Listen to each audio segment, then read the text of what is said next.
Они росли под светом софитов и в объективах камер, съемки, сцены, интервью вместо обычного детства. Но именно так они стали любимцами миллионов. Куда привела их ранняя слава? Сломала или закалила? В этой подборке 5 историй звезд, прославившихся еще детьми. Начнем с самых популярных выпусков на нашем канале. «Один дома» сделал его суперзвездой, любимцем Америки и символом рождественских праздников. Но что скрывалось за улыбкой маленького Кевина? Куда исчез Кевин? И смог ли Маколей Калкин найти свое счастье спустя десятилетия боли и одиночества? Маколей Карсон Калкин родился в Нью-Йорке, в семье, где денег всегда не хватало, но амбиций через край. Отец, бывший актер, с ранних лет водил сына по прослушиваниям. Уже в 10 Маколей стал мировой звездой и самым высокооплачиваемым ребенком-актером в истории. Но за славу пришлось платить. Отец Кит Калкин стал не только его менеджером, но и тираном. Маколей работал без остановки. Но когда ему исполнилось 16 лет, он подал в суд на собственных родителей, получил доступ к заработанным им миллионам и прекратил активную кинокарьеру. Он исчез. Поговаривали. Наркотики, одиночество, депрессия. Личная жизнь Маколея тоже была непростой. В 18 лет он женился на актрисе Рэйчел Майнер. Спустя 2 года брак распался. Позже он признался: «Мы были детьми, играющими во взрослых». В 2002 году он начал встречаться с Милой Кунис. Они были молоды, знаменитые и, казалось, идеально подходили друг другу. Однако спустя 9 лет они расстались. Мила позже возьмет вину на себя, говоря, что тогда была незрелой и не справилась с отношениями. Маколей снова ушел в тень. Но в 2017 году он вернулся. И не только в кино, но и в любовь. На съемках независимого фильма «Changeland» он познакомился с Брендой Сонг, актрисой, тоже бывшей звездой детских шоу. Они быстро сблизились. Оба понимали, что значит расти под прицелом камер. И на этот раз отношения шли иначе. Тихо, вдумчиво, без давления. В 2021 году у них родился сын — Дакота, названный в честь погибшей сестры Маколея. А в 2022 году второй ребенок, имя и пол которого пара не раскрывает. В 2023 году пара тайно поженилась. Без шума и глянца. Маколей впервые выглядел по-настоящему счастливым. От громкой славы к тихому счастью. От разбитых сердец к своей семье. Сегодня Маколей Калкин не просто бывший Кевин. Он отец, муж и человек, который обрел тишину, о которой так мечтал.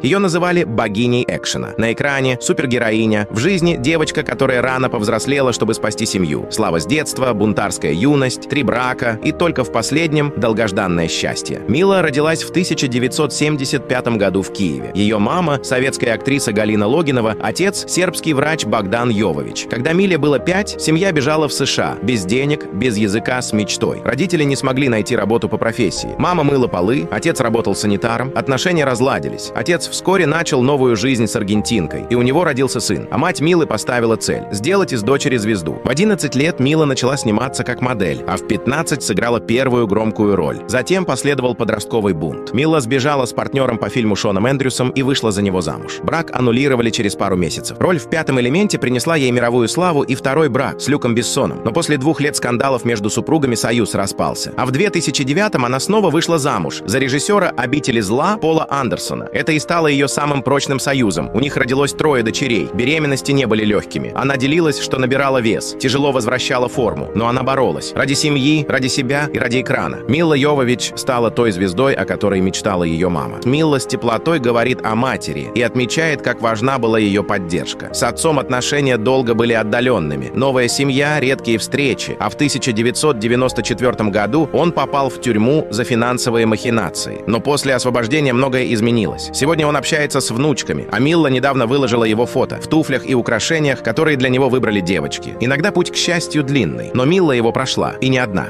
Некоторые становятся звездами по зову сердца, а другие, потому что у них не было выбора. Бритни Спирс. Ее путь к славе начался не с мечты, а с нужды семьи. Отец — алкоголик, семья в долгах. Мать надеялась, голос Бритни спасет их всех. С раннего детства — сцена, прослушивание, давление. У нее не было выбора. Она была слишком талантлива, чтобы остаться в тени, и слишком одинока, чтобы сказать «нет». В 16 она уже суперзвезда, но чем выше, тем страшнее падать. Первые разрывы, унижение в прессе, сломанная самооценка. Бритни рожает 2 сыновей, но после родов — депрессия. Острая, болезненная, она просит помощи, а получает осуждение и насмешки. В 2008 году — удар. Суд признает ее недееспособной. Она теряет право видеть детей без надзора и попадает под опеку отца, того самого, с которого все началось. 13 лет под контролем, без права стать матерью снова. Но Бритни не сдавалась. В 2021 году суд, наконец, снял опеку. В 2024 году она делится новостью о беременности, но, к сожалению, теряет ребенка. Но она не сдается, и ее лучшая жизнь еще впереди.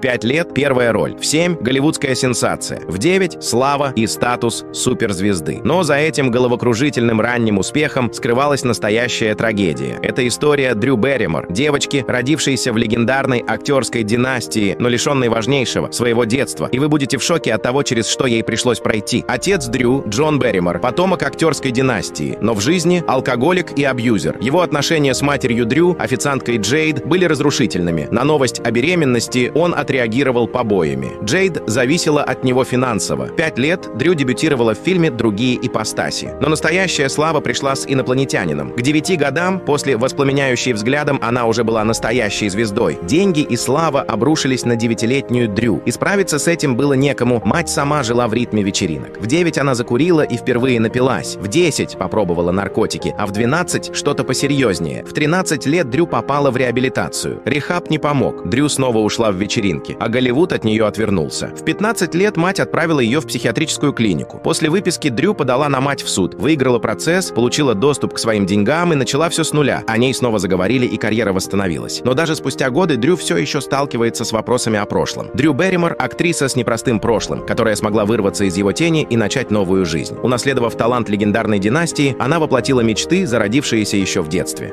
Он вернулся тогда, когда в него уже не верили. Из глубин зависимости к вершине Голливуда. Железный человек, легенда. Но за этой победой стояли годы боли, провалов и борьбы. Роберт Дауни-младший – история падения и великого возвращения. И все изменила любовь. Он родился в семье артистов. Отец – режиссер, мать – актриса. Дебютировал в кино в 5 лет, а уже в 20 покорил всех в Чаплине. Роберт рос в Голливуде и слишком рано узнал, что такое запрещенные вещества. Его первая большая любовь – актриса Сара Джессика Паркер. Они были вместе 7 лет. Красивая пара, 2 восходящих таланта. Но любовь не выдержала зависимости. Сара боролась за него, пока не поняла, что борется одна. Потом свадьба с Деборой Фалконер и сын Индио. Казалось, он изменится. Но зависимость разрушила и эти отношения. Она ушла с сыном, а он остался один, разбитый и потерянный. И вот тогда он встретил ее. Сьюзан Левин, продюсер, умная, сильная. Во время съемок фильма «Готика» она увидела в нем то, что забыли даже его фанаты. Сердце. Она поставила условия. Либо я, либо разрушительный образ жизни. Он выбрал ее. Они поженились